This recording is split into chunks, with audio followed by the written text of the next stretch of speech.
secretario, solamente para cumplir, vamos a abrir la sesión formalmente, ya que no se hizo. En nombre de Dios y la patria se abre la sesión de la Comisión de Defensa Nacional.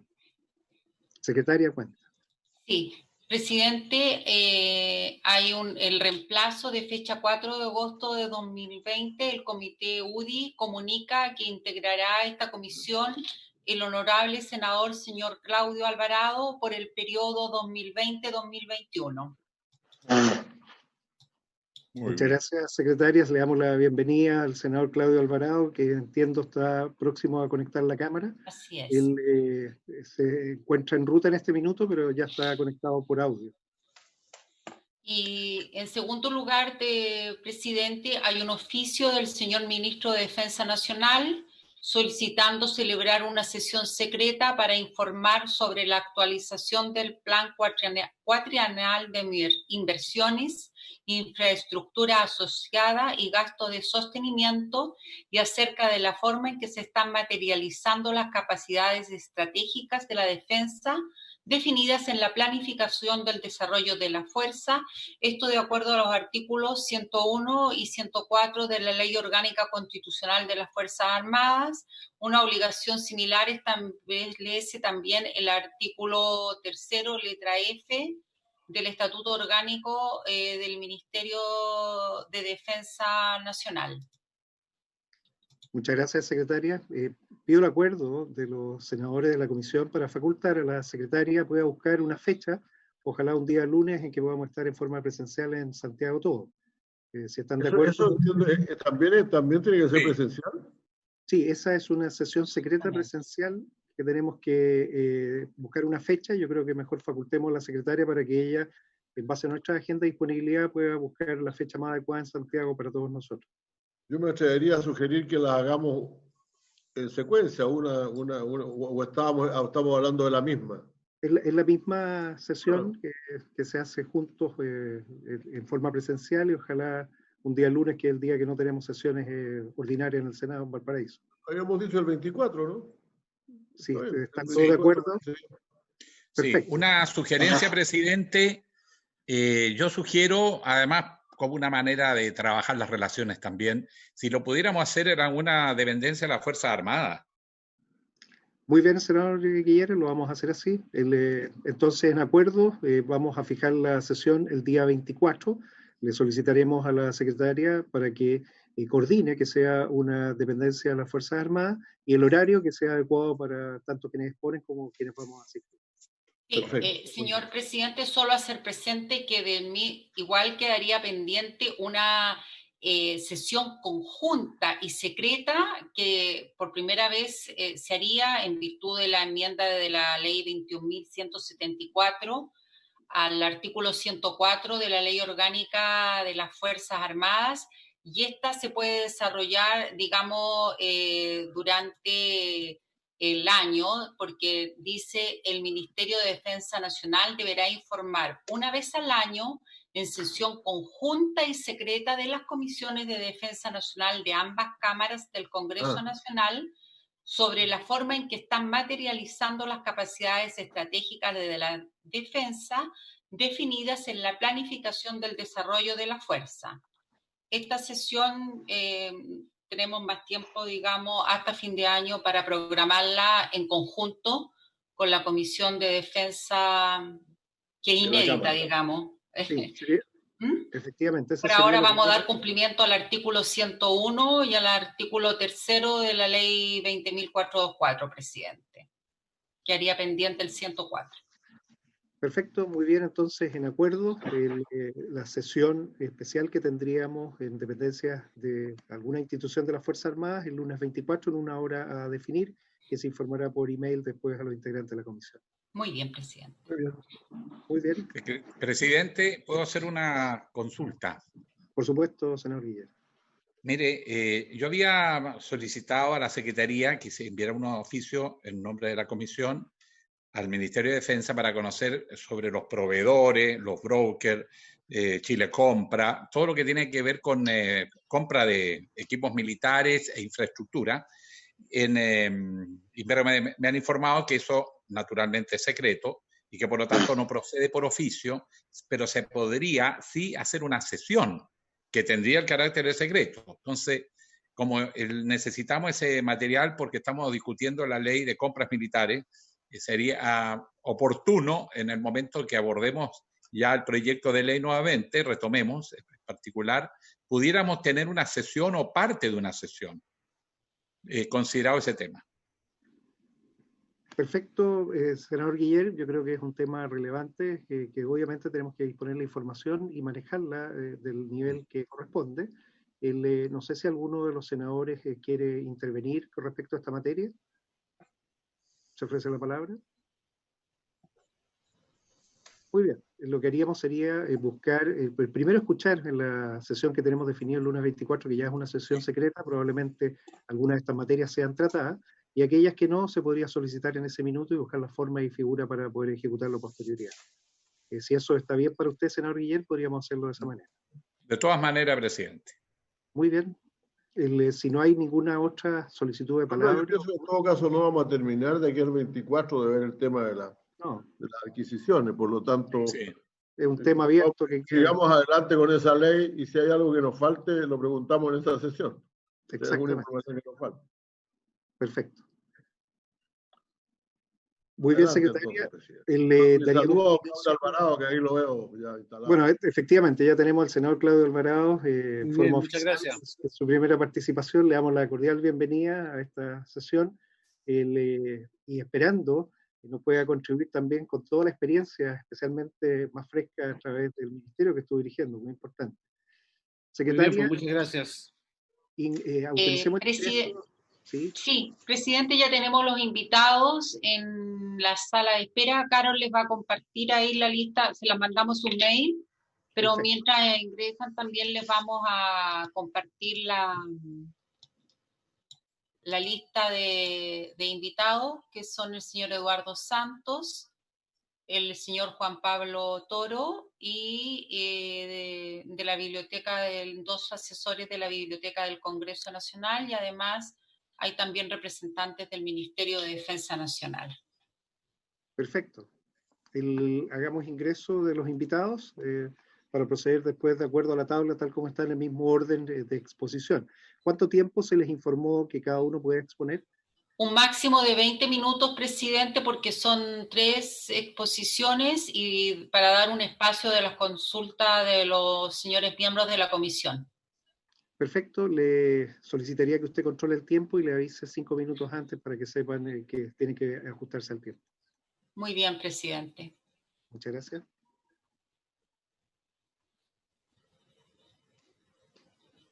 Damos inicio al ciclo de exposiciones que están previstas para continuar el análisis de la ley de compra de capacidad estratégica de las Fuerzas Armadas. En esta oportunidad, la primera persona que habla es el señor Eduardo Santos Muñoz.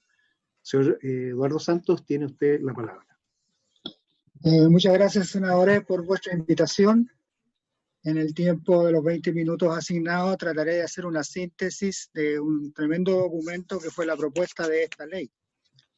Ustedes tienen en su poder probablemente un documento más extenso que les hice llegar, son 12 páginas, en que hay un articulado detallado y en que opino cada uno de los casos en particular. Por lo tanto, hoy día me voy a referir a algunos aspectos conceptuales que, en mi opinión, son muy relevantes para entender esa ley. Ya, entendido así, me voy a ir permitiendo explicarles algunas ideas que están en esas 12 páginas. Para partir, puedo decir que este proyecto de ley nace de un acuerdo político para terminar con las reiteradas fallas y falta de probidad que se han encontrado en los últimos años en la administración militar.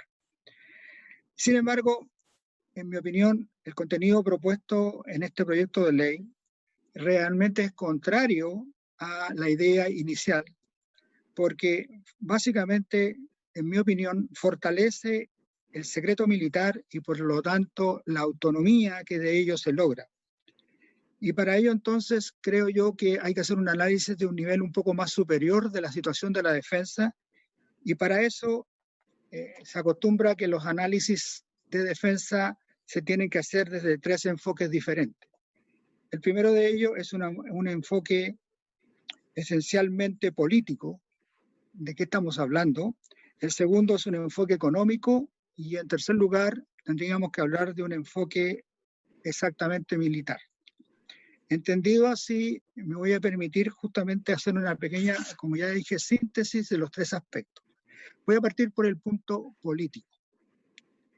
Después de 30 años de democracia, los chilenos seguimos percibiendo una especie de baile de máscaras en la parte civil y militar de la defensa, donde, como yo lo he dicho en nuestras oportunidades, las autoridades civiles siguen haciendo como que mandan y los militares como que obedecen. En este contexto creo yo que para terminar con esto, podríamos hablar largo, pero en estos 20 minutos voy a tirar solamente la idea. En mi opinión, la única forma de hacer efectivo el liderazgo político de la defensa, efectivo estoy diciendo, es modificar el artículo 32, número 18 de la Constitución. Paréntesis, yo soy ingeniero civil estructural, así que aquí estoy tomando algunos aspectos legales como vienen. No tengo el análisis legal que me corresponde. El artículo 32, como digo yo, número 18 de la Constitución, creo yo que hay que modificarlo de la siguiente forma. Decir que son atribuciones especiales del presidente de la República, ejercer la jefatura suprema de las Fuerzas Armadas, y aquí donde agrego lo importante, en tiempos de paz, de crisis o de guerra. Hoy día la Constitución solamente se refiere a la tercera parte, que es en tiempo de guerra, y esto viene de cuando los reyes se subían al caballo y iban a dirigir la guerra. Creo que eso ya no existe, y por lo tanto debería modificarse la Constitución. Hoy día el concepto de guerra tradicional está muy lejos, pero sí el manejo en tiempo de paz, las operaciones de paz, las operaciones de no guerra, la crisis. Y ahí el presidente necesita ejercer su autoridad. Y solo va a ejercer su autoridad si es el comandante en jefe. El texto además señala que el Congreso Nacional recibirá informaciones que le permitirá evaluar cómo las inversiones se están satisfaciendo y cuáles son los procedimientos que se han utilizado para hacerlo.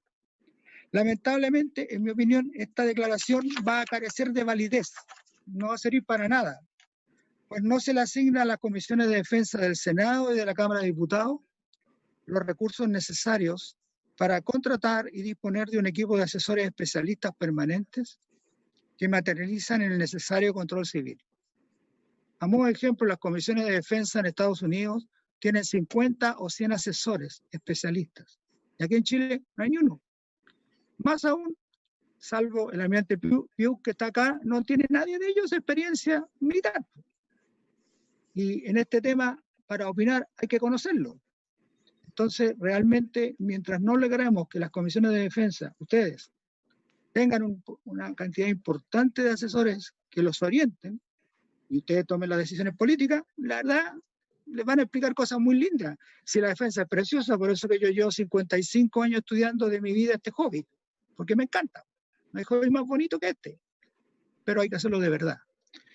Bueno, veamos ahora el enfoque económico. Veamos los escenarios financieros de la realidad de hoy día de Chile, del 11 de agosto del 2020. Para evaluar la pertinencia de esta propuesta, es necesario definitivamente considerar primero el contexto de las restricciones presupuestarias extremas surgidas como producto del despertar social del 18 de octubre pasado y del COVID-19, que me permito graficar, y permíteme la expresión poco académica que voy a usar, voy a repetir la frase del expresidente ejecutivo de Codelco, unos años atrás, quien señaló, no muy académicamente, pero muy gráficamente, comillas, no hay plata, viejo, entiéndeme, no hay un puto peso, cierre de comillas. Esa es la realidad de nuestro sector financiero, de los recursos con que hoy día la defensa en particular va a tener que encontrarse. Y en todo el mundo, cuando hay este tipo de restricciones financieras, la primera baja es la defensa, la baja en el sentido militar, que deja de estar operativo. Y lamentablemente, esta realidad tenemos que tenerla en contexto. Si no, cualquier cosa que estamos haciendo es bonito, precioso, pero no estamos llegando a ninguna parte. De acuerdo a ello, creo que este proyecto lamentablemente llegó tarde, pues el actual desafío prioritario es otro en defensa. Es implementar una profunda reforma a las instituciones militares que nos conduzcan a un nuevo proyecto de defensa consistente con los escenarios internos y externos nuevos que emergen. Esta defensa que tenemos nosotros hoy día es maravillosa, pero tiene una doctrina del siglo XIX para operar en el siglo XXI con tecnología del siglo XX. Esta frase la inventé tiempo atrás y me representa. Estamos en el siglo XXI, para operar en el siglo XXI, corrijo, con tecnología del siglo XX, pero seguimos pensando en las guerras nacionales del siglo XIX. Y eso ya no existe. Por lo tanto, hay que hacer una verdadera revisión militar que resuelva armónicamente el famoso dilema del economista premio Nobel Samuelson. ¿Mantequilla o cañón? Esa es la prioridad que hoy día la sociedad nos va a pedir. Señores, hay mantequilla y cañones. O sea, hay un problema de decidir entre asignaciones de recursos escasos. Y permítame decirle, lamentablemente la defensa siempre termina perdiendo. Se privilegia mantequilla. Y no estamos hablando de ese tema. Entonces, yo llamo a materializar los dividendos de la paz. Hoy día nuestro escenario vecinal es otro. Tenemos acuerdos, buenos o malos, pero maravillosos acuerdos que han resuelto problemas limítrofes con nuestros 3 vecinos en los últimos años, partiendo del año 84 con Argentina y los 2 fallos del Tribunal de la Haya de los vecinos del norte. Y no hemos hablado nada de ello. Ello tiene que incorporarse en el debate de la defensa. Entonces, yo opino finalmente de este tema financiero que poco o nada se obtendrá creando un nuevo sistema de compras militares si no tenemos financiamiento suficiente para materializar. O sea, podríamos llegar a un lindo y precioso sistema de compra y no haber plata para comprar nada. Esa es la realidad que yo los invito a que discutamos políticamente ustedes en la comisión. Veamos entonces ahora un poquito más abajo el nivel y vamos al tema de la autonomía militar, que está dentro del enfoque que yo decía recién del aspecto militar. Me permito, por favor, citar el artículo 4, inciso segundo del proyecto, que señala que, previo al inicio de cualquier proceso de compra o inversión regulada por esta ley, las instituciones de las Fuerzas Armadas y el Estado Mayor Conjunto deberán consultar si existen bienes, miren lo que dice este artículo, que sean de propiedad, repito, que sean de propiedad de otras instituciones de las Fuerzas Armadas que les permitan satisfacer las necesidades requeridas. Esto es un tremendo error. Los sistemas de armas pertenecen a todos los chilenos, al Estado de Chile, no son de los militares. A las instituciones militares con mucho cariño les entregamos el uso exclusivo de la fuerza para que ellos la operen y propongan las capacidades necesarias para cumplir los objetivos políticos que se los asignen. Pero los tanques no son del ejército, son de cada uno de todos los que estamos en esta sesión y todos los chilenos que están en el país. Por lo tanto, creo que otro de los cambios relevantes que hay que hacer es que hay que modificar la ley 20.424, que es la orgánica del Ministerio de Defensa, para otorgarle la famosa 4ª estrella al jefe del Estado Mayor Conjunto. Sin esa 4ª estrella, mis queridos amigos, esta cosa no va a funcionar de ninguna manera. ¿Ya? Esto incluso un conocido senador, no lo voy a nombrar por respeto, que se opuso a esa ley, tengo entendido, según me han contado, que hoy día cree que efectivamente hay que incorporar la 4ª estrella. Sin un Estado Mayor Conjunto, ninguna de estas cosas de nuevo va a funcionar. Seguimos, por favor, en el área militar. Me voy a referir ahora un poquito al tema del secreto militar. Los fundamentos declarados por este proyecto señalan que se busca, comillas, mantener un grado de reserva o secreto en aspectos de carácter relevante, y el artículo 1 expresa como objetivo que la presente ley tiene por finalidad la regulación de las compras o inversiones y de los controles civiles y democráticos sobre esto. Pero aquí dice que viene una guinda de la torta a continuación.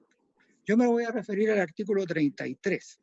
La sanción adicional dice dispuesta en el artículo 33 que señala, comillas, inhabilitación absoluta perpetua, repito, inhabilitación absoluta perpetua para ocupar cargos y oficios públicos, derechos políticos y profesiones titulares al que revelase o consistiera en que otro acceda a información de los informes o antecedentes obtenidos en virtud de lo establecido en la presente ley, significa que, por ejemplo, yo, que opino de temas de defensa y que me entero a través de fuentes internacionales de defensa, que son prácticamente el 80 o 90% abiertas, me prohibirían ejercer mi profesión de ingeniero civil estructural.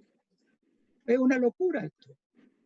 Entonces, el artículo, por ejemplo, basando en el mismo proyecto de ley, basándose en el artículo 8 de la Constitución, dice que se permitirá declarar reservado o secreto todo vinculado a la seguridad de la nación. ¿Quién define lo que es la seguridad de la nación? ¿El COVID es un atentado a la seguridad de la nación? O sea, los miembros del colegio médico que opinan de cómo es mejor resolver la pandemia estarían vulnerando la seguridad de la nación de repente y lo podrían prohibir de ejercer su profesión de médico. Si no está precisado el tema, pues, es totalmente abierto. O sea, uno tendría que ir a los tribunales a defenderse que cuando uno opinó cómo protegerse de la pandemia no estaba atentando contra la seguridad de la nación. Muy mal precisado en el proyecto. Bueno, si consideramos por otra parte que Chile no es productor relevante de sistemas de armas, estamos muy lejos de serlo, y que los proveedores extranjeros filtran astutamente nuestras compras a otros países para que ellos reaccionen comprando sistemas equivalentes. Habitualmente cuando uno va a Expo Naval o a FIDAE, se le acercan los proveedores extranjeros y le cuentan todo lo que le están vendiendo al vecino. Obviamente tratan de venderle a uno lo mismo, o lo que de alguna manera se compara con lo que está comprando el vecino. Entonces podemos concluir que el verdadero objetivo de este proyecto de ley es un nuevo gato pardo. O sea, todo cambie, pero manteniendo la autonomía militar. Veamos algunas conclusiones, por favor, en el tiempo que dispongo. Además, como les decía recién, de una extensa lista de observaciones al articulado de este proyecto de ley, que he precisado en un documento entregado a la Secretaría de esta comisión. Son 12 páginas, así que con paciencia la pueden leer. La principal conclusión de este análisis es que la mayor fuente de derroche no es la corrupción, sino que la compra de equipamiento militar duplicado, innecesario o inconsistente con las políticas exterior, de defensa y militar del país. O sea, que se roben millones de dólares, el señor que van a jugar al casino, Monticello, es gravísimo.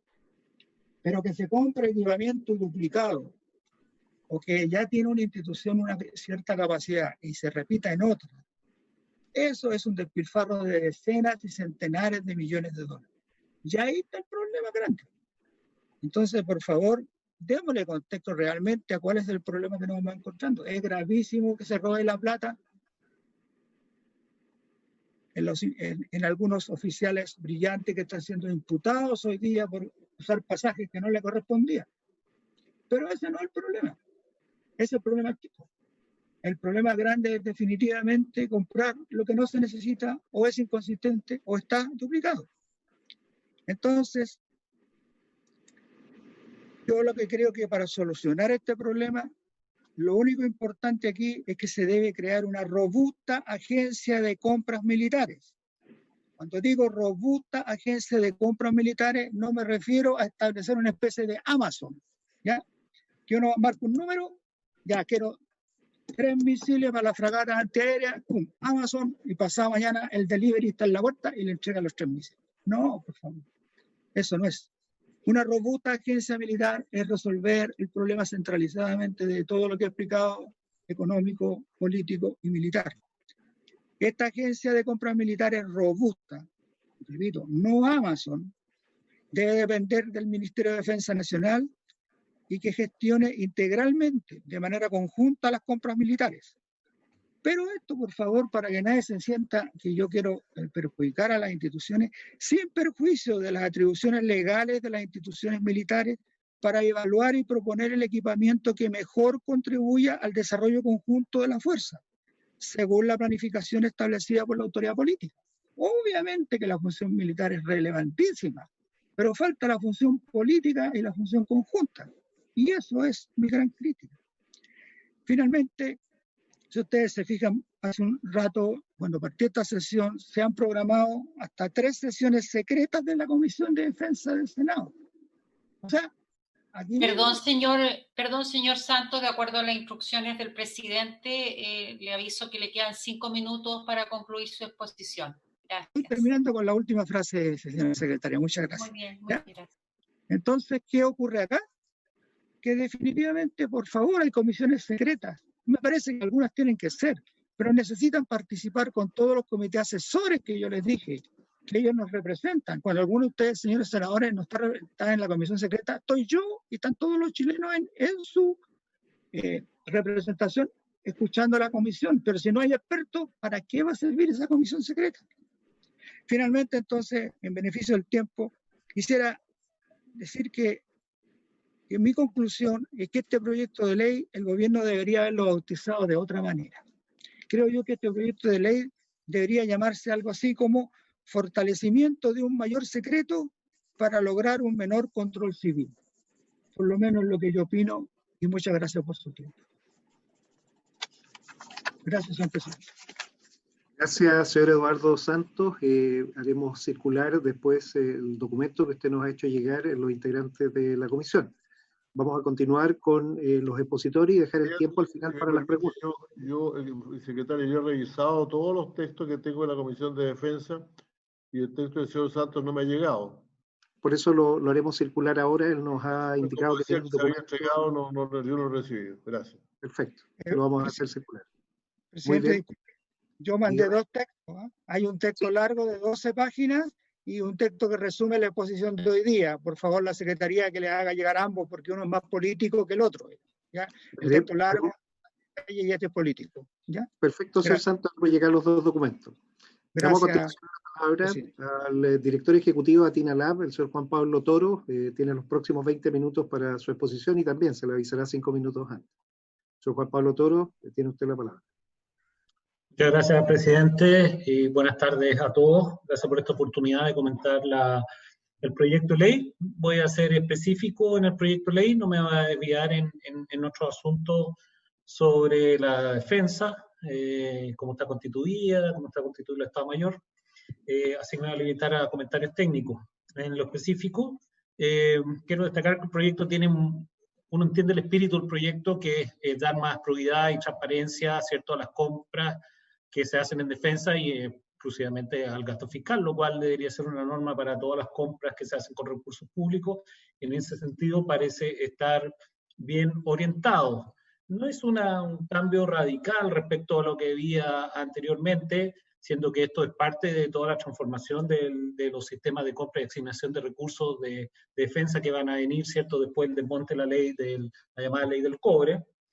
Pero, a ver, cosas que nos llaman específicamente la atención. Este proyecto de ley, por ejemplo, parece estar muy centrado en el tema de que está en compras individuales y no en compras múltiples, ¿ya? Y eso puede ser, ¿cierto?, un problema mayor cuando hay sistemas de armas que requieren de compras múltiples. Por ejemplo, un buque, ¿cierto?, de guerra, que es un sistema de armas integrado, y lo mismo en el caso de algunas plataformas aéreas que también requieren ciertos sistemas integrados de armas, y cada compra, ¿cierto?, no puede estar pasando en lo específico con cada una por un decreto, ¿cierto?, firma. Entonces, en ese sentido, quizás debería pensarse más en estos sistemas, estas compras múltiples y la forma como se hacen, ¿ya?, que incluya varios tipos de contratos, a eso me refiero. Efectivamente se establece una categoría de las distintas causales de trato directo para compra, pero de alguna forma se elimina la compra más ocupada, que son las de menor a 500 UTM, y en ese sentido hay que ser muy pragmático, que no todas las compras pueden ser objeto de un decreto, ¿ah? En ese sentido tiene que haber cierta autonomía para comprar sobre ciertos montos, porque si no se van a demorar, ¿cierto?, la adquisición de ciertos materiales que son necesarios para mantener las capacidades de nuestro sistema de armas, ¿cierto? El filtro que nos llega para un tanque que está en el norte, por ejemplo, la pieza, la turbina que requiere una fragata, etcétera, o algo, el tren de aterrizaje con F-16. Hay ciertos elementos puntuales que se tienen que comprar y se debe poder comprar de alguna forma, ejecutar más rápido, y eso me parece necesario relevarlo, ¿cierto? Es importante que exista el control. El proyecto ahonda en varios tipos de controles que hay, pero también tienen que entender los tiempos que requiere la defensa y los tiempos que requieren mantener las capacidades. Otro aspecto que tiene también, que tiene en ese sentido, creo que un problema, es que también se puede tapar a la Subsecretaría de Fuerzas Armadas de trámite. O sea, la verdad, esta idea de que todo caiga, ciertos decretos y todo, quizá en ese sentido sí es una idea la de crear una agencia de compras de defensa. En este sentido es algo que tiene Estados Unidos, que tiene el Reino Unido, que tiene Francia, Italia, España justamente está tramitando esta idea ahora de crear una agencia de compras de defensa. Perú también creo que la creó el 2012, porque probablemente ahí se puede reunir tanto el expertise técnico, ¿cierto?, de la gente que compra los sistemas de armas, como también de quien hace toda la tramitación necesaria para no incurrir en los típicos errores procesales que a veces, ¿cierto?, complican este tipo de compras. Asimismo, también, si este grupo, esta agencia de defensa, esta agencia de compras de defensa requiere, ¿cierto?, más asesoría o información específica sobre un sistema de armas, por ejemplo, submarino, invitará a la gente que es experta en los temas submarinos y que le comente cuál es el mejor submarino, ¿cierto?, para aguas frías o aguas del Pacífico, etc. Entonces, eso yo creo que también podría ser una buena idea y que no la veo que está en el proyecto de ley y que podría de alguna forma tratar de conciliar el tema de la transparencia y la probidad justo con el tema de la agilidad que se necesitan en este tipo de compras y el expertise también necesario. Otro aspecto que también nos parece necesario relevar es que probablemente el proyecto de ley aquí, que lo tengo marcado, obviamente subrayado, hace mucho énfasis siempre en establecer una lista de proveedores de la defensa, y uno entiende por qué, ¿verdad? Porque los proveedores, la verdad, en algunos casos son pocos, en algunos casos son siempre lo mismo, en algunos casos se ha descubierto que estos proveedores hacen algún tipo, ¿cierto?, de gestión previa para adjudicarse los contratos, y lo que se tiende a evitar es eso, y también hay unas causales que incluso impiden a ciertos proveedores seguir prestándole, ¿cierto?, estos servicios o ventas a defensa, y eso parece bien, pero aquí creo que el énfasis que sería más importante ahondar en las compras de Estado a Estado, ¿ya? Eso tiene varios méritos. Uno, porque reduce la corrupción. Dos, porque crea ciertas relaciones estratégicas, ¿verdad? En ese sentido, creo que ahí, por ejemplo, cuando se compran un par de fragatas antiaéreas a Australia necesaria para reemplazar nuestra capacidad antiaérea, en ese sentido también se abre una relación muy interesante de defensa con Australia, un país que compartimos valores democráticos, ¿cierto?, una posición en el Pacífico, intereses comunes hacia la Antártica. Entonces, ese yo creo que es el sistema de compras que debería privilegiarse en lo que son capacidades estratégicas, grandes compras, ¿cierto? Hay compras menores que obviamente requerirán, ¿cierto?, otro tipo de modelo de adquisiciones, que son las compras mayores que me refería, y que no todas pueden llegar a pasar por la subsecretaría. También hay un aspecto que se refiere a la ejecución de obras, ¿no? Cuando, por ejemplo, construyen, ¿cierto?, nuestras Fuerzas Armadas, hangares, muelles, etcétera, depósitos de municiones, hay unos plazos que son bastante perentorios, que no se cumplen en un año, y que si esos plazos no se cumplen, hay que devolverlas a las platas que no se ocuparon, ¿ya? Eso pasa un poco como con las platas que no se gastan en las regiones. En ese sentido, quizá el plazo es bastante corto, pues se establece un año, y quizá los plazos tendrían que ser un poquito más largos, atendiendo a las realidades que requieren la ejecución de los proyectos. Creo que también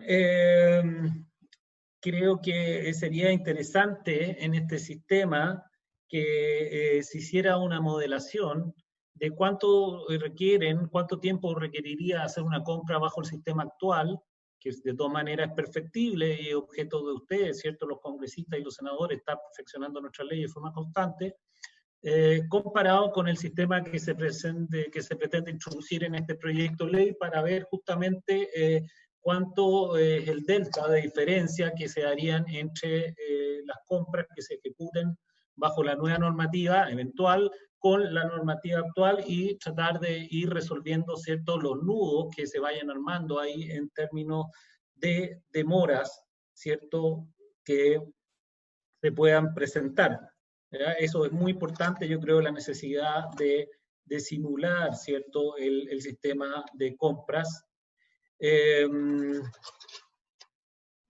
Insisto, si bien el proyecto tampoco a nivel mete mucho la Contraloría, y la verdad, Defensa ya firmó un acuerdo con Contraloría justamente para tener una mayor regulación sobre el asunto de las compras y refuerza también en las condiciones secretas que requieren algunas compras. Efectivamente, no ahonda mucho en el control parlamentario de las compras. La verdad es que hay poco expertise en el Congreso en materia de compras de defensa. Efectivamente, cuando no sé si hay 100 asesores de defensa, un senador de la Comisión del Senado de Estados Unidos no tiene 100 asesores, pero sí tiene gente bastante preparada. Hay gente que, por ejemplo, ha trabajado 30 años en la Comisión de Servicio Armado y que obviamente les logra un expertise fuerte en esa materia de compra. Y por eso quizás se ahonda en el hecho de tratar de invitar, ¿cierto?, a alguna comisión evaluadora, a invitar gente externa a gestionar el proceso de compra y dar elementos, que lo veo como de alguna forma una iniciativa de involucrar a la sociedad civil, pero creo que una de las cosas que hemos identificado nosotros a lo largo del tiempo es que no hay mucha gente, lamentablemente, civil que sea experta en los sistemas de armas.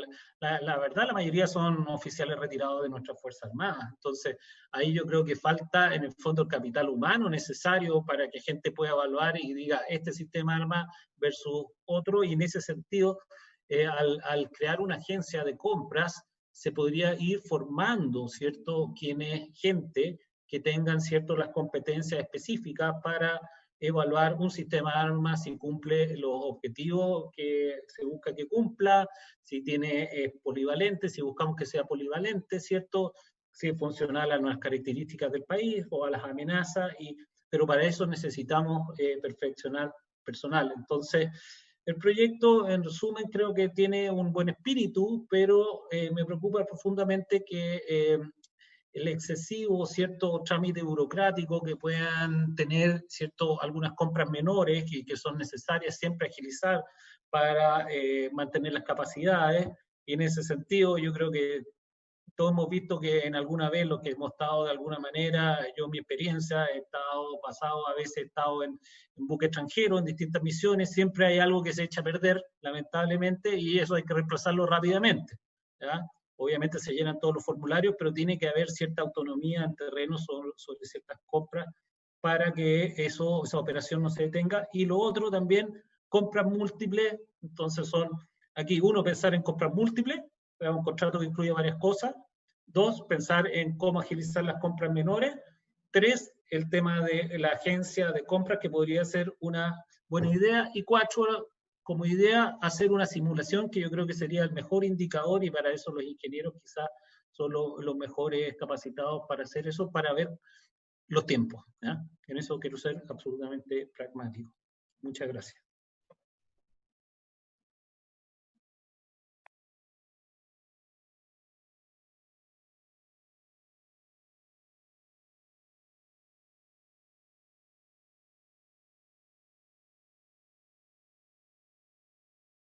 No tiene micrófono, senador Piu, no tiene micrófono. Muchas gracias, senador Insulza. Efectivamente, nos habían muteado. Le damos agradecimiento al señor Juan Pablo Toro, a TINALAB, y ofrecemos la palabra a la Biblioteca del Congreso Nacional. Señora secretaria, ¿quién de los 3 expositores va a ser el señor Juan Pablo Jarufe o la señora Bárbara Orcela o Hanna Ujatam? Entiendo que se han dividido las exposiciones entre Juan Pablo Jarufe y Bárbara, y Hanna está también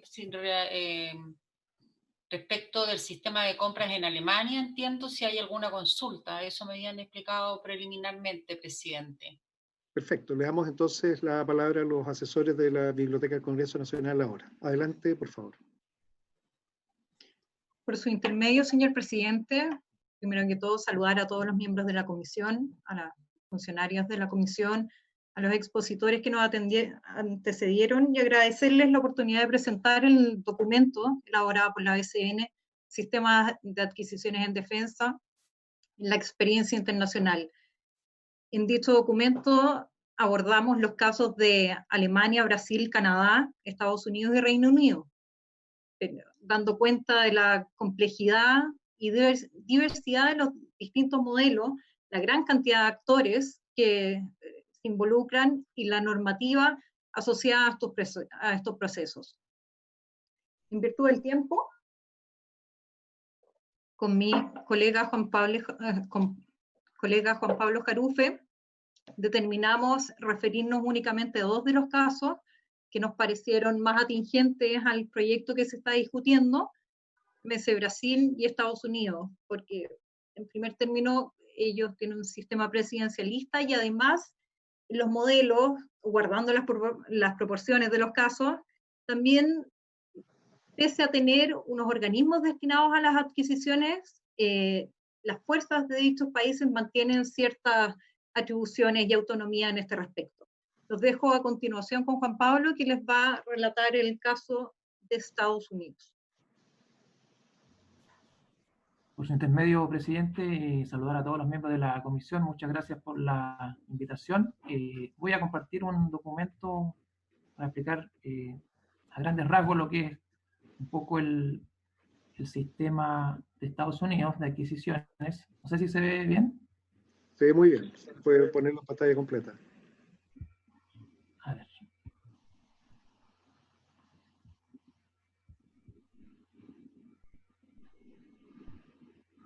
Por ahí se lee por lo menos, presidente. Se ve también, sin más problema. Puede ir avanzando nomás, Juan Pablo. Sí. A ver. Pero es que, Bueno. es que si lo pone completo va a perder el guía que tiene a la izquierda. Sí, no es problema. Puede usar esa presentación, está bien. Perfecto, presidente. Bueno, a grandes rasgos, el sistema de adquisiciones en Estados Unidos tiene influencia de distintos documentos. O sea, hay varias fuentes que un poco nutren este proceso y esta dinámica, entre las cuales tenemos la Estrategia de Seguridad Nacional, la Estrategia de Defensa Nacional, la Estrategia Nacional Militar. En las 2 primeras aparecen consignados, bueno, los objetivos principales que persigue salvaguardar Estados Unidos. Se habla de riesgo, de oportunidades, amenazas, etc. La Estrategia Nacional Militar es una bajada un poco más operativa a este respecto.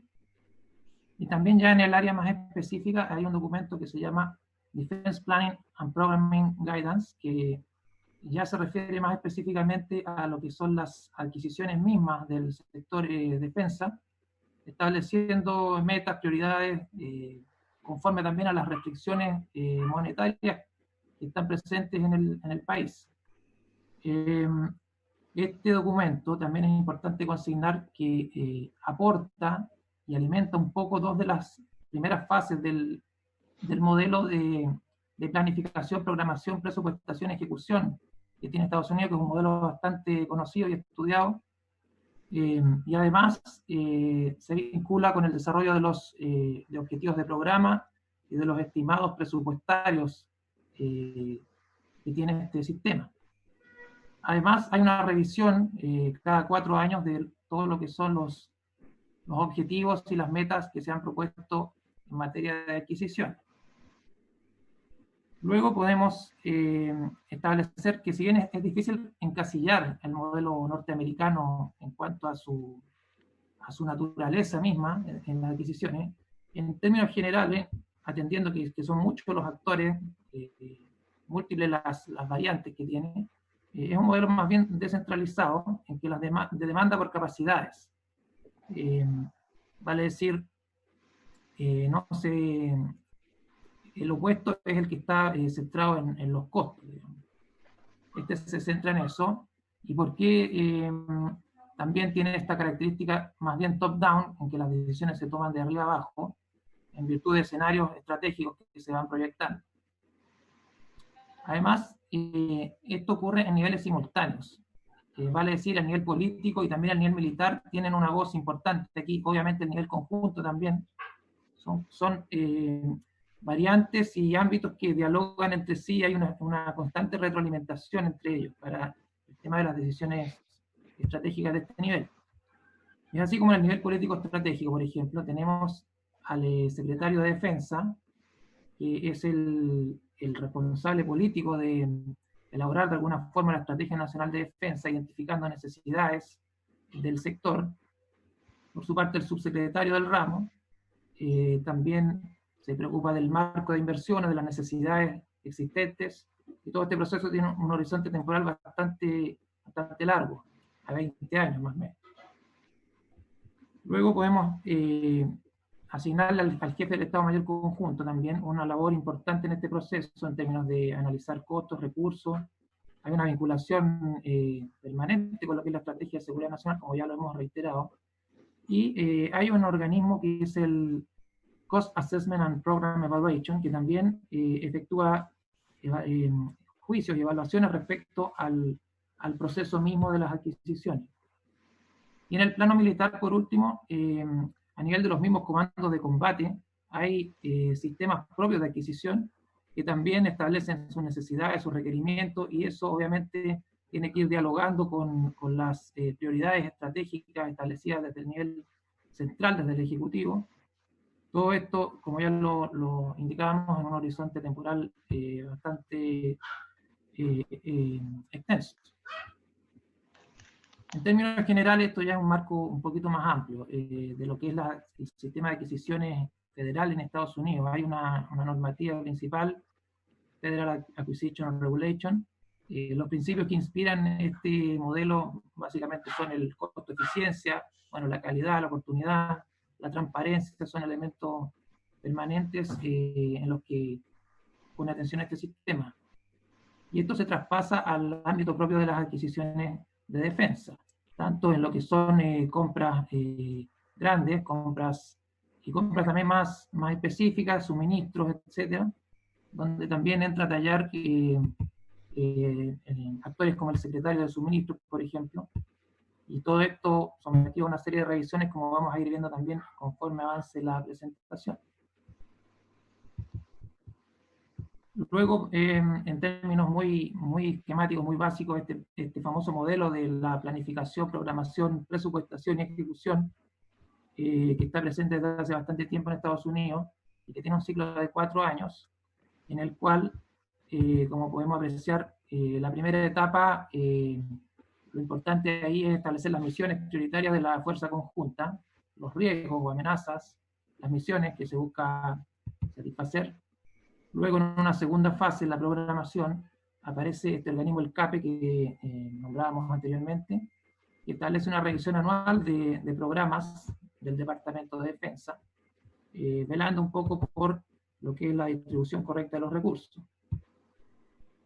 Luego está la tercera fase, la de presupuestación, en la cual la oficina del subsecretario de Defensa elabora una propuesta de presupuesto al Ejecutivo, traduciendo los programas en recursos, para finalmente llegar a la etapa última, que es la de ejecución presupuestaria, que luego va a dar origen a un proceso de retroalimentación, como ya decíamos, que un poco le da un carácter integral a este sistema.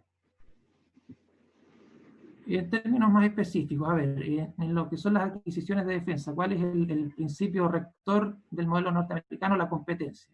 O sea, aquí se busca generar las mayores alternativas posibles en cuanto a proveedores de sistemas estratégicos, velando por el costo, la calidad, la transparencia del proceso, tanto con oferentes del mercado nacional como del mercado exterior.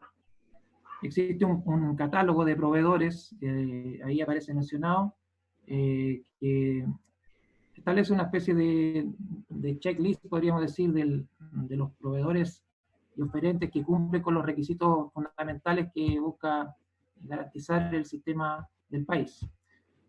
Hay múltiples agencias aquí involucradas, hay más de 30, hay muchos actores en este proceso. Yo busqué relevar 2 que me parecieron importantes. Es la Defense Logistics Agency, que se ocupa fundamentalmente de proveer los mejores suministros para la fuerza. Estamos hablando de elementos como combustible, medicina, alimentos, materia de esa índole. Y la agencia más relevante, diríamos, que es esta de gestión de contratos de defensa, Defense Contract Management Agency, que revisa todos estos contratos que tanto la Fuerza Armada como la Subsecretaría vayan estableciendo en un plazo de 30 días, y va calificando el riesgo inherente a cada proveedor, vale decir, en función de la detección de deficiencias o de posibles fraudes o peligros para el sistema, se va de alguna forma detectando esto, y hay proveedores que son suspendidos, que son eliminados de la lista, digamos, de oferentes viables para el sistema. Junto a lo anterior, existe una supervigilancia permanente de las compras. Ahí hay una oficina específica de la Subsecretaría de Defensa encargada de aquello, y también cada departamento militar, cada rama castrense, también cuenta con el respaldo de una agencia propia que va estableciendo eventuales inconsistencias o problemas en el proceso de adquisición. Junto a ello, algunas cláusulas importantes. Bueno, se está prohibido emitir información clasificada a actores externos a las negociaciones. Hay una reserva en el caso de elementos que pudieran lesionar la seguridad del país. Eso como, digamos, como premisa general. También en el ámbito de la transparencia podemos agregar un nuevo actor, esta oficina de accountability gubernamental, que también está velando permanentemente y advirtiendo al Departamento de Defensa respecto de los riesgos inherentes a ciertos programas de adquisiciones. Esto un poco reforzando la labor anterior de la agencia de gestión que habíamos analizado. En términos de control interno, existe también un organismo, el Defense Contract Audit Agency, que está bajo la autoridad de la Secretaría de Defensa, y que se ocupa de un poco entregar un análisis contable, financiero, para visar la legalidad de las operaciones. A nivel externo también pudimos detectar la existencia de algunos organismos y algunos controles que, como este director de programas para el enlace de auditoría externa, se ocupa de un poco supervigilar los procedimientos, atribuir responsabilidades, y estar monitoreando también que las respuestas se efectúen en los plazos acordados. Por último, se busca relevar un poco lo que es la labor del Poder Legislativo a este respecto, y qué es lo primordial en el modelo estadounidense, que el secretario de Defensa tiene la obligación de remitir anualmente un informe a las comisiones del Congreso, a las ambas ramas del Congreso, en cuanto al cumplimiento que ha tenido la provisión de adquisiciones estratégicas durante ese periodo, todo lo que es el cumplimiento de objetivos, planes, etc.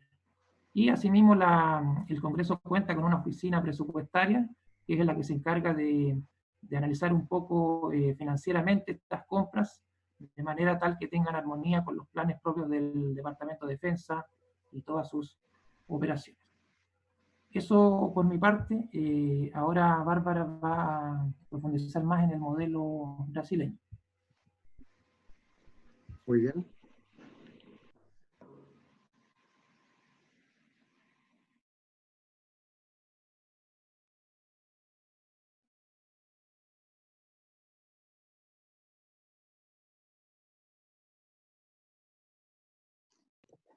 ¿Ven mi presentación? Adelante, Bárbara. Sí, se ve bien. Ya, perfecto. Como les comentó Juan Pablo, yo les voy a presentar a grandes rasgos el modelo de adquisiciones de Brasil.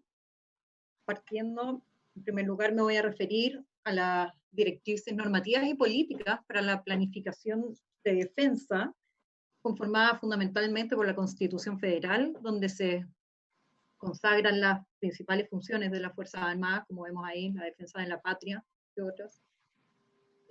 La Ley 97 de 1999 sobre normas generales para la organización, preparación y empleo de las Fuerzas Armadas, donde se establecen a grandes rasgos cuál es la dirección del sector defensa, cuáles son sus autoridades, cuáles son los organismos que la componen y sus distintas atribuciones.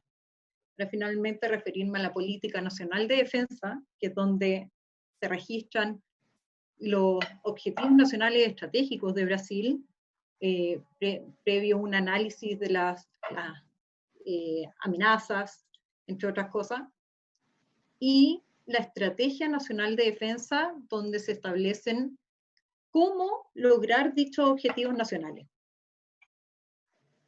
Con eso en mente, les voy a mostrar el sistema de planeamiento estratégico de defensa, que, como ven en el organigrama, que este es un organigrama por lo demás bastante simplificado de lo que significa el Ministerio de Defensa brasileño, lo que aquí trato de mostrarles es que se identifiquen fundamentalmente dos áreas, el área más militar y el área más civil. Tenemos directamente debajo del Ministerio de Defensa al Estado Mayor Conjunto de las Fuerzas Armadas, y por el otro lado tenemos a la Secretaría General, de la cual también se desprenden otras secretarías.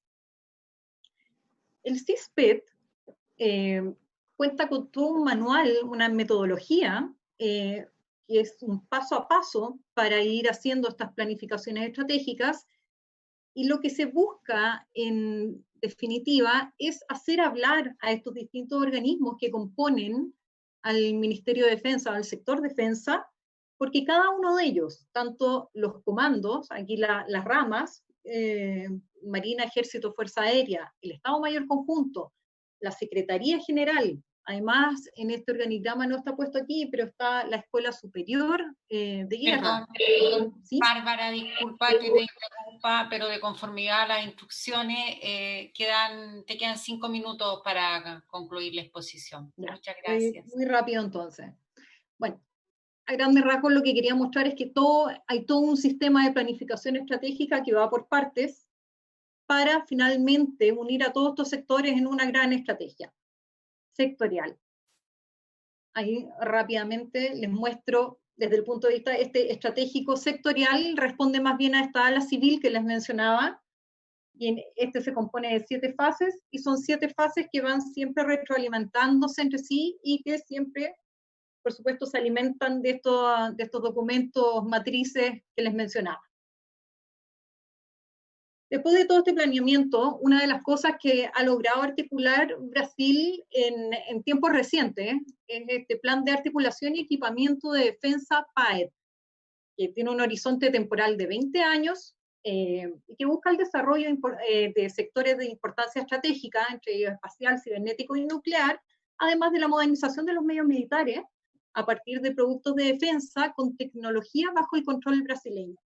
Este PAED es importante porque por una parte marca que el sistema brasileño está buscando ser más conjunto, más articulado, que las distintas ramas hablen, pese a que permanezcan o mantengan ciertas atribuciones. Habla de un organismo político en el ámbito político estratégico que está aunando esas visiones y los está transformando en un plan concreto. Y lo otro que nos dice este plan es la visión general que tiene Brasil de que siempre va a impregnar la visión de fomentar su defensa, su industria de defensa, por todos los mecanismos que tiene al alcance.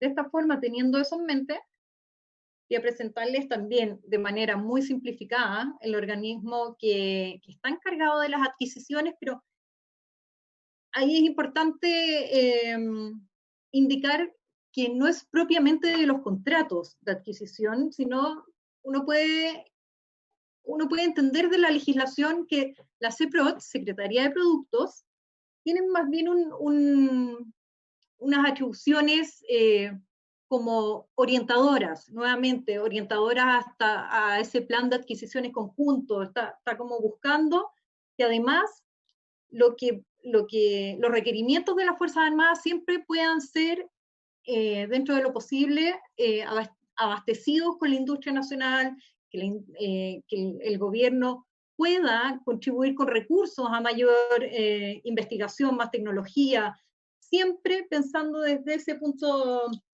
de vista. La CEPROD, asimismo, o el sistema de adquisiciones, cuenta con una comisión mixta de industria de defensa, que está compuesta por 4 representantes del Ministerio de Defensa, y uno de ellos preside, un representante de cada uno de los comandos, de las ramas, digamos, de las instituciones, un representante del Ministerio de Economía y un representante del Ministerio de Ciencia y Tecnología. Y esta comisión tiene a cargo, dentro de todas sus tareas, la elaboración de políticas y lineamientos, o el asesoramiento en estas materias al Ministerio, sobre procesos de adquisición, importación y financiamiento.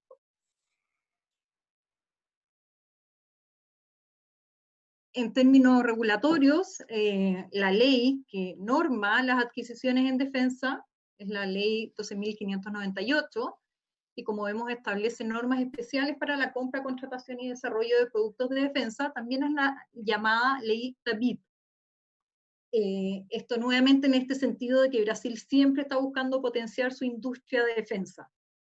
¿Y por qué ley David? Porque en ella también se establecen incentivos tributarios, financieros para la empresa de defensa y el desarrollo. Otra normativa es el decreto 7970, que regula la ley 12.598 y, como vimos anteriormente, crea la Comisión Mixta de Industria de Defensa, de la que me refería anteriormente, pero además regula los llamados términos de licitación especial, que están puestos en la ley 12.598, que me voy a referir a continuación. Pero quiero finalizar con la normativa para que se entienda bien el sistema brasileño. La ley número 8.666, que es como nuestra ley de compras, queda, o sea, su utilización solo es a modo supletorio de la ley 12.598. Con ese marco regulatorio en mente, quisiera analizar 2 o 3 factores más particulares. La ley de compras de defensa define claramente qué es lo que entiende por productos de defensa, los PRODE, ahí se ven en la lámina. Habla asimismo de los productos estratégicos de defensa, los PET, habla de las empresas estratégicas de defensa, de las empresas de defensa, sistemas de defensa, entre otras cosas.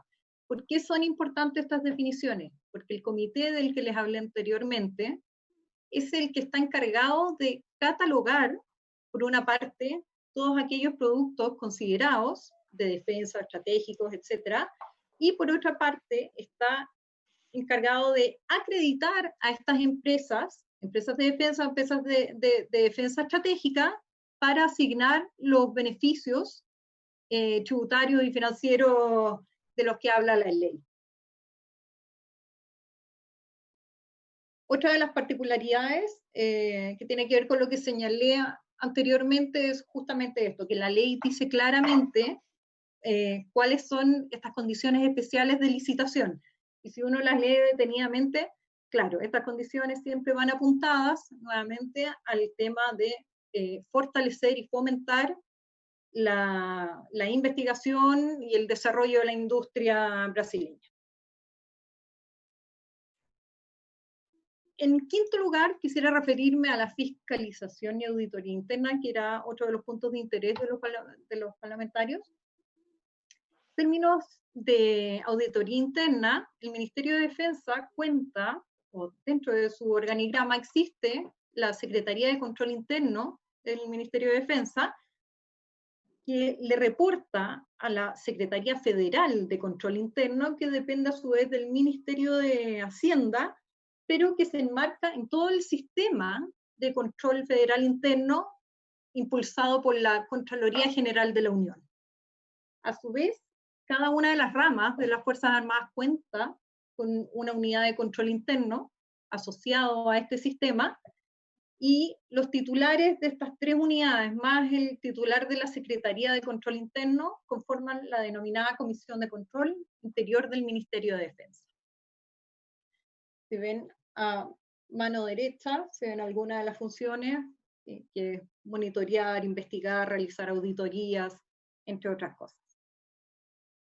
La fiscalización y auditoría externa está dada por el Tribunal de Cuentas de la Unión. El Tribunal de Cuentas de la Unión es un órgano auxiliar de control externo del Congreso Nacional, que está consagrado en la Constitución. Dentro de los organismos con que cuenta este tribunal para dar cumplimiento a sus funciones, existe esta asesoría parlamentaria, ASPAR, que se mantiene en directa relación entre el Congreso y el Tribunal de Cuentas para hacer saber las solicitudes del Congreso, y además ya a un nivel más específico, el Tribunal de Cuentas se reorganizó hace un tiempo, dando lugar a distintas unidades específicas para dar seguimiento a los temas de las distintas comisiones. Entonces, cualquier comisión o parlamentario puede solicitar algún requerimiento al Tribunal de Cuentas, y siempre estos requerimientos tendrán prioridad sobre las solicitudes de otros organismos. Finalmente, dentro de lo que podemos destacar del rol del Congreso Nacional es que, como mencionábamos, la Ley 97 de 1999 establece que el Ejecutivo debe presentar cada 4 años, para apreciación del Congreso Nacional, tanto la política de defensa, la Estrategia Nacional de Defensa y el Libro Blanco de la Defensa. Esto cada 4 años. Recientemente, el 22 de julio, fueron presentados los 3 documentos a las presidencias de ambas corporaciones en el Senado para su apreciación. Y en último lugar, vinculado al tema de la asesoría externa, volvemos al tema del Tribunal de Cuentas. El Tribunal de Cuentas cuenta con una Secretaría de Control Externo de Defensa, y que ellas pueden asesorar permanentemente o a requerimiento a la Comisión de Relaciones Exteriores y Defensa del Senado y a la Comisión de Relaciones Exteriores y Defensa de la Cámara. Con esto concluyo mi presentación. Perfecto.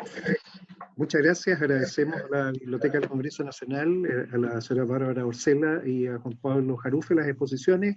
Esto fue solicitado por el senador Alejandro Guiller. Él pidió estos documentos y también nos han llegado de muy buena calidad. Está presente ya el presidente, don Pedro Araya, que le entrego de vuelta a la presidencia para que conduzca. Sí, dígame, senador. Termine de presidir usted, por favor, porque usted estuvo casi toda la sesión. Yo ofrezco la excusa, pero recién terminamos la Comisión de Constitución. Perfecto, después le haremos llegar todos los apuntes y los documentos que se han entregado, muy valiosos todos ellos.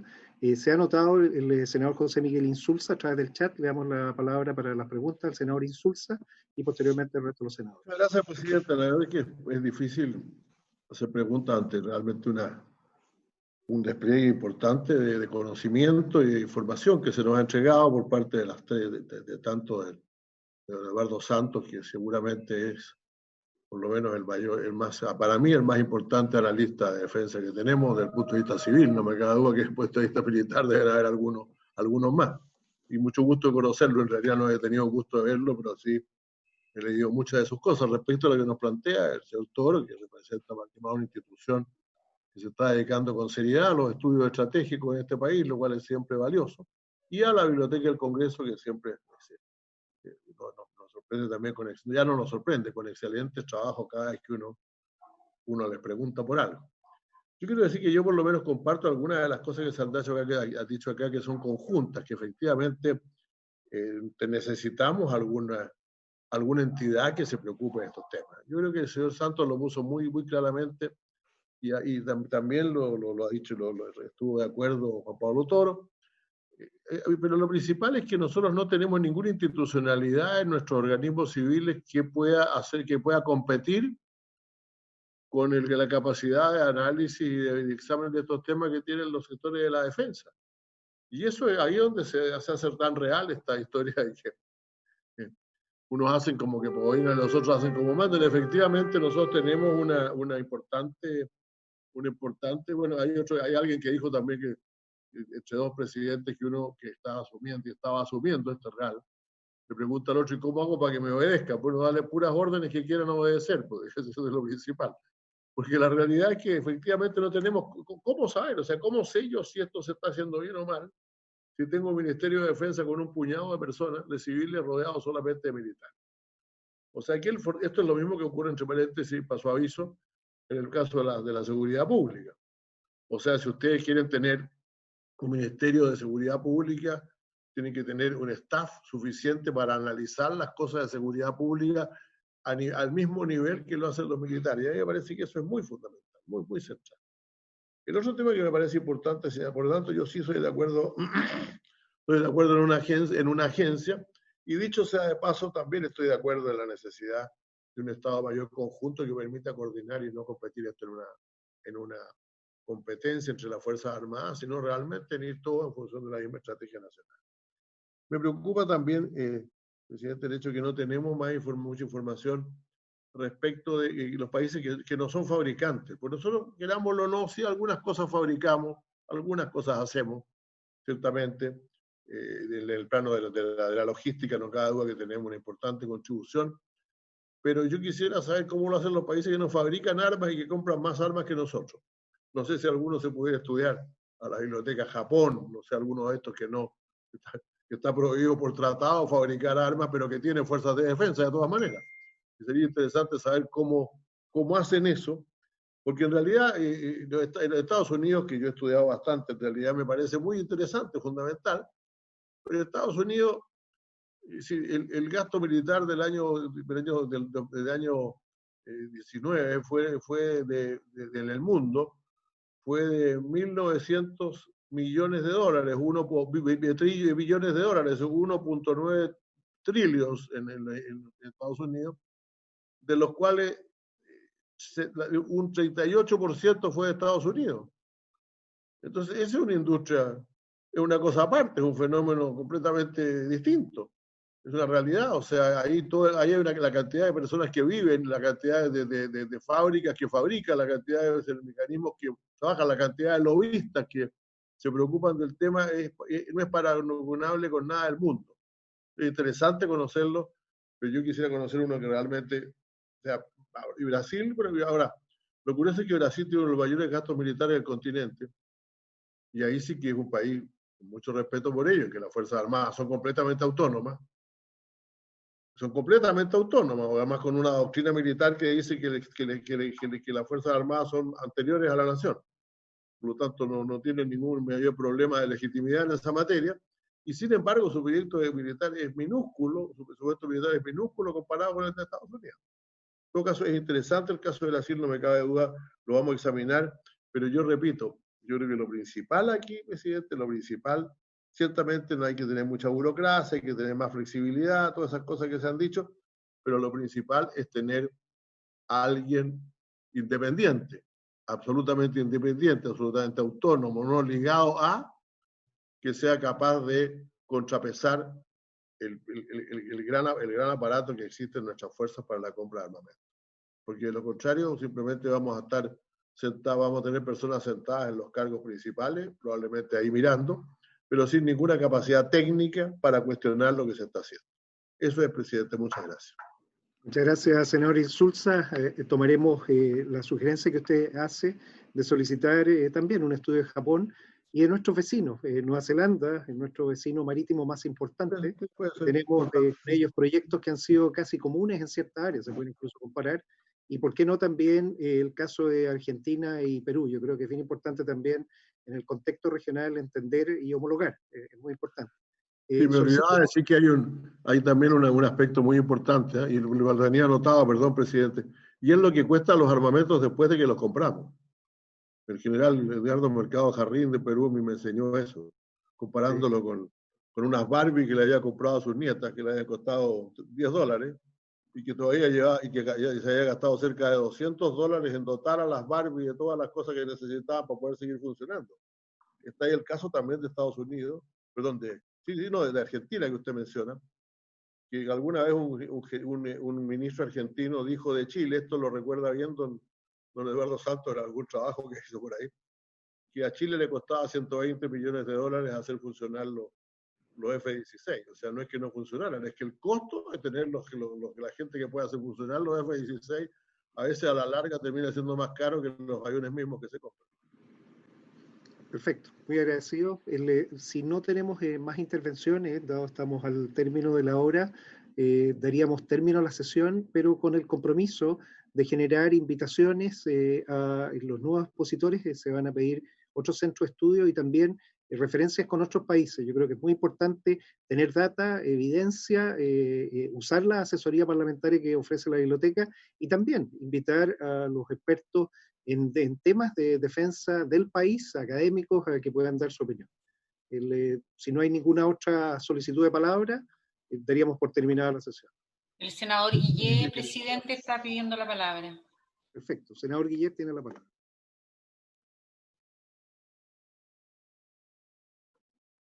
Micrófono, Alejandro, micrófono. Ahí. Muchas gracias. Primero, agradecerle a los invitados la excelente presentación y también al equipo de la biblioteca del Congreso. Muy rápido cumplieron con lo que se les había solicitado y sí, efectivamente, precisamente por eso se ve que tienen expertise como para ver otros casos más, para encontrar alguno que tenga más similitud con nuestras características, porque Estados Unidos tiene industria militar, nosotros tenemos muy poca y la verdad es que trata de sobrevivir dentro de sus posibilidades. Y deberíamos abrir el debate sobre la industria militar. Yo soy partidario de tener industria militar, no necesariamente son armamento de combate, sino que para apoyo de muchas cosas, ¿no? Pero eso establece un criterio en las compras militares distinto cuando un país no tiene industria militar, es un primer punto. Y segundo, que van saliendo ideas que ya se repiten en la idea de una agencia que haga las compras y separar claramente la decisión de compra de las operaciones de compras, por un lado, pero también la gran debilidad de que el país no tiene mucho personal civil experto como para poder tener un diálogo equivalente con el personal de las Fuerzas Armadas. Tenemos que asumir que ahí hay que hacer alguna inversión y tomar algunas decisiones al respecto. Pero, señor presidente, agradecer, porque creo que ha sido una muy buena sesión. Gracias. Gracias a usted, senador Guillet. Se ofrece la palabra a alguno de los senadores. Muy bien, habiéndose dado cumplimiento a la tabla del día, se ha terminado la sesión. Muchas gracias a los asistentes. La grabación se ha detenido. Hasta luego. Hasta luego, gracias. Gracias, hasta luego. Muchas gracias por la invitación.